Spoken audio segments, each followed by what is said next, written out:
Assalamualaikum warahmatullahi wabarakatuh. Perkenalkan, saya Alvina Zaratul Kumaira. Di sini saya akan memaparkan materi mengenai latar belakang keputusan memulai wirausaha serta karakter yang harus dihindari manusia agar memiliki kualitas hidup yang baik. Pada dasarnya, setiap orang memiliki peluang untuk menjadi seorang wirausaha. Langkah awal yang dapat dilakukan untuk menjadi seorang wirausaha adalah dengan mengubah cara pandang atau mindset, seperti halnya memandang ketidakpastian masa depan dan risiko yang selalu terikat dengan dunia wirausaha. Menjadi seorang wirausaha dapat disebabkan oleh ketidakpuasan atas pekerjaan yang sedang dijalani. Hal ini dapat disebabkan karena berbagai faktor, seperti tekanan dari lingkungan sekitar hingga tekanan hidup yang sedang dialami.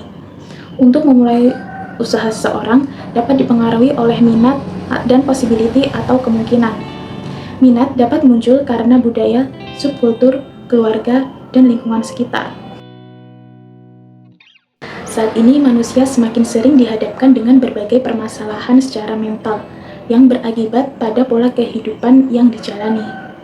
Karakter yang harus dihindari dalam menjalankan hidup agar memiliki kualitas hidup yang baik diantaranya yaitu sebagai berikut. Yang pertama adalah dengan limiting belief. Limiting belief merupakan sebuah pola pikir yang membatasi kemampuan untuk mencapai potensi maksimal. Keyakinan seperti ini biasanya sudah tertanam cukup lama dalam diri seseorang yang merupakan hasil dari berbagai akumulasi kejadian dan pengalaman yang pernah terjadi dalam hidupnya. Adanya limiting belief ini akan membuat seseorang enggan mencoba meskipun bisa saja hasilnya akan berbeda dan lebih baik dari apa yang dipikirkan. Cara untuk mengatasi limiting belief ini diantaranya yaitu yang pertama yaitu dengan mengenali dan mengidentifikasi bukti terkait pola pikir. Langkah pertama yang harus dilakukan yaitu dengan mengenali permasalahan yang menjadi penghambat dalam pola pikir. Hal ini penting dilakukan agar kita lebih aware terhadap segala sesuatu yang membuat tidak berani mencoba hal yang baru. Yang kedua yaitu pertanyakan kebenaran pemikiran tersebut. Setelah beberapa bukti tentang pikiran negatif kepada diri sendiri didapat, pertanyakan kembali apakah pernyataan tersebut benar atau salah. Dengan adanya pemikiran seperti ini, dapat membuat pemikiran yang membatasi diri perlahan akan berubah dan meyakini bahwa apa yang sebenarnya tidak seburuk yang dipikirkan. Yang ketiga, yaitu dengan adanya afirmasi positif. Pemikiran akan terus melekat apabila suatu ide dipikirkan secara berulang-ulang. Oleh karena itu, harus memulai memikirkan keberhasilan dan jangan hanya berpikir tentang kegagalan saja. Yang terakhir atau yang keempat, yaitu jangan takut gagal. Jangan pernah takut gagal karena gagal merupakan sebuah proses dalam mencapai kesuksesan. Karakter kedua yang harus dihindari yaitu impulsif. Impulsif merupakan sebuah perilaku yang ditandai ketika seseorang melakukan sesuatu tanpa memikirkan akibatnya dan dilakukan secara berulang-ulang. Perilaku impulsif ini bisa muncul karena seseorang memiliki tekanan atau ketegangan yang sudah lama dipendam, sehingga ia perlu meluapkannya dengan tindakan yang terbesit dalam pikirannya. Contoh tindakan impulsif ini seperti mudah marah, menghabiskan uang tanpa berpikir panjang untuk sesuatu yang sebenarnya tidak mereka butuhkan.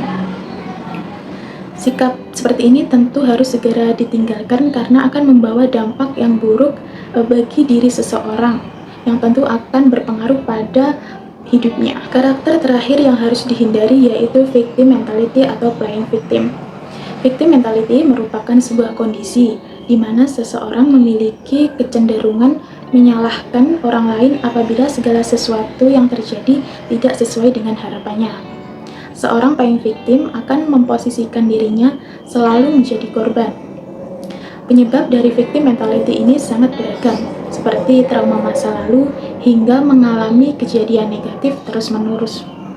Victim mentality yang dibiarkan berlarut-larut akan beresiko menimbulkan dampak negatif hingga mengganggu kesehatan mental diri sendiri bahkan orang lain. Untuk mengatasi playing victim atau victim mentality ini diperlukan beberapa cara yaitu sebagai berikut.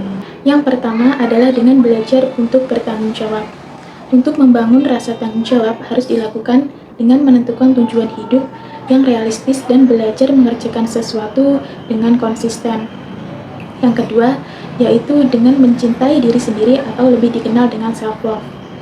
Mencintai diri sendiri dapat dilakukan dengan memperhatikan pikiran dan perasaan diri sendiri secara positif. Contohnya seperti tidak terlalu larut dalam kekecewaan ketika mengalami sebuah kegagalan, percaya dengan kemampuan diri sendiri, serta menerima segala kekurangan dan kelebihan yang ada dalam diri. Dan cara yang ketiga atau cara yang terakhir dalam mengatasi playing victim atau victim mentality, yaitu dengan mengelola emosi dengan baik.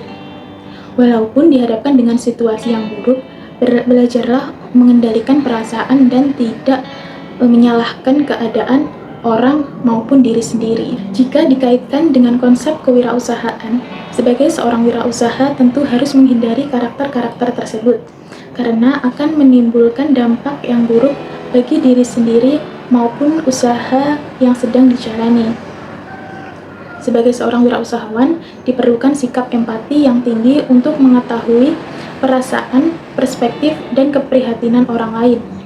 Selain itu, seorang wirausaha juga harus menghargai kebutuhan orang lain untuk maju dan berkembang. Sekian materi yang dapat saya jelaskan. Apabila ada kurang lebihnya mohon maaf. Terima kasih. Wassalamualaikum warahmatullahi wabarakatuh.